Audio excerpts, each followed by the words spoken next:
আমি বলতে চাই যে এই বাংলাদেশের যত বেকারত্বের কারিগর এই শিক্ষা এনটিআরসি তো জানো স্যার, আমি বলতে চাই এভাবে শিক্ষকদের আর রাস্তায় নামিয়েন না।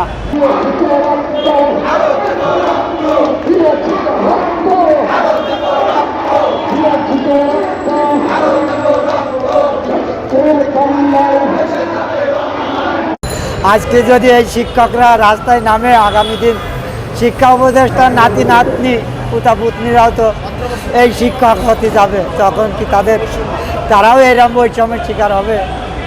দাবিটা দীর্ঘদিনের।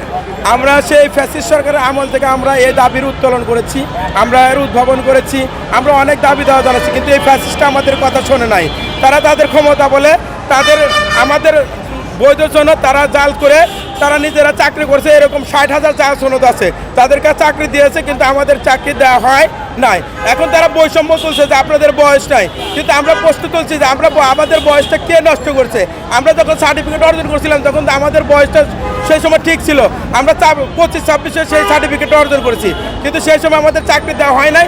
এখন বলতেছে আপনাদের বয়সে না, বয়সের সীমা দেখা হচ্ছে, কিন্তু আমরা আরও প্রশ্ন, আমাদের এই বয়সটা কে ফিরিয়ে দিবে? হারিয়ে যাওয়া বয়সটা। এর জন্য দায়ী হলো এনটিআরসি এবং আওয়ামী লীগের এই দোসররা। ফ্যাসিস্ট সরকারের আমলে যত দুর্নীতি হয়েছে সেই দুর্নীতি আমরা 24-এর বৈষম্যতে ভেঙেছি। আমরা নতুন বাংলাদেশ গড়েছি, এখনও সেই বৈষম্য রয়ে গেছে। সেই ফ্যাসিস্টের পেতাত্তারা এখনও জায়গায় বসে আছে, সেখান থেকে দুর্নীতি করতেছে। দুর্নীতি করতে করতে এত মাত্রা অতিক্রম করেছে, তারা আমাদের সামনে আসতে দেয় না, তারা এখন পর্দা করে থাকে, ভিতরে পর্দা দিয়ে তারা অফিস করে, আমাদের সামনে আসতে তারা চায় না। তারা পর্দাশীল হয়ে গেছে, এমন দুর্নীতি করেছে যে আমাদের মুখ দেখাতে তারা লজ্জা করে। তাই আমরা বাধ্য হয়ে আজকে 1 থেকে 12তম আমরা বৈধ সনদধারী আমাদের অধিকার আদায়ের জন্য আমরা সচিবালয়ের সামনে এসেছি। আমরা আমাদের অধিকার আদায়ের জন্য এই সচিবালয়ের সামনে এসেছি, যাতে আমাদের অধিকার আদায় হয় এবং আমরা 1 থেকে 12তমরা নিয়োগ পাই এবং আমরা জাল সনদ নিবাচক বৈধ সনদ চাকরি পাই। এই অধিকার নিয়ে আমরা এখানে আমাদের অধিকার ফিরে পাই, এই সময় আমরা এখানে অবস্থান করেছি। আমরা আশা করি যে শিক্ষা উপদেষ্টা আমাদের প্রতি সহায় হবেন এবং আমাদের বৈধ সনদের দিয়ে আমাদেরকে নিয়োগ দিয়ে আমাদেরকে দণ্ড করবেন। আমরা জানি যার মধ্যে যেভাবে আমরা আসছিলাম আবার যেন স্বচ্ছভাবে আমরা বাড়ি ফিরে যেতে পারি এই আন্দোলন ছেড়ে।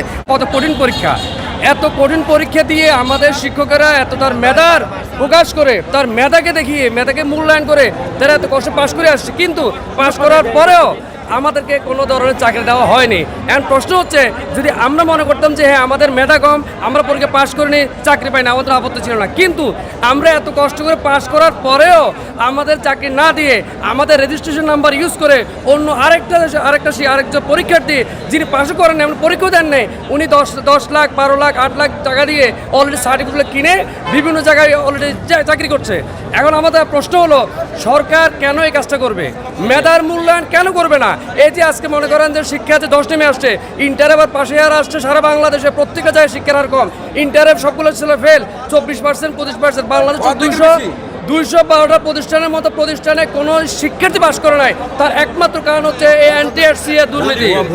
এর কারণ হচ্ছে দেখেন, যে শিক্ষক অলরেডি এনটিআরসি পরীক্ষার মাধ্যমে নিজেকে প্রমাণ করে শিক্ষক হিসেবে অর্জন করেছে তার সার্টিফিকেট, তাকে নিয়োগ না দিয়ে যে শিক্ষক কোনো ভুয়া সার্টিফিকেট দিয়ে পড়াচ্ছে, সে তো কখনো ভালো শিক্ষক হতে পারবে না, সে কখনো একটা ছাত্রকে সঠিক শিক্ষা দিতে পারবে না। যে মূল্যায়নটা আমার শিক্ষকরা করতে পারে, আমরা করতে পারি।